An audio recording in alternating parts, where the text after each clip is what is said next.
Səhər yuxudan oyana bilmirsinizsə, səbəbi bu ola bilər.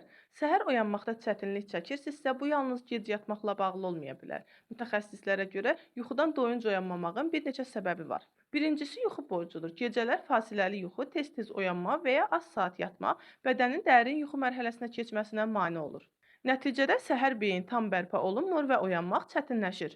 İkincisi melatonin ritminin pozulmasıdır. Gecə telefon və televizor işığı melatonin istehsalını azaldır. Bu hormon az olduqda yuxu keyfiyyəti aşağı düşür və səhər oyandıqda özünü yorğun hiss edirsən. Üçüncü səbəb stress və kortizolun balansızlığıdır.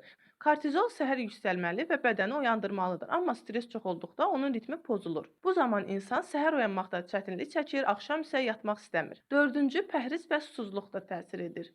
Axşam ağır yeməklər və kofein bədəni yükləyir, susuzluq isə gecə dərin yuxuya mane olur. Burdan bir mühüm faktor da maqnezium çatışmazlığıdır. Maqnezium sinir sistemini sakitləşdirən, əzələləri rahatlaşdıran və melatonin istehsalını tənzimləyən əsas mineraldır. Onun çatışmazlığı yuxunun dərin mərhələlərini pozur, gecə boyunca mikro oyanmaları artırır və səhər ağır, halsız oyanmağa səbəb olur. Həmçinin D vitamini çatışmazlığı, qan azlığı və tiroid problemləri kimi gizli səbəblər də səhər ayıqlığına təsir göstərir. Səhər daha rahat oyanmaq üçün gecə ekran işığını azaldın, yuxu saatlarınızı sabit saxlayın, axşam yüngül qidalanın və lazım gələrsə vitamin, mineral səviyyənizi, xüsusilə maqneziumu yoxladın.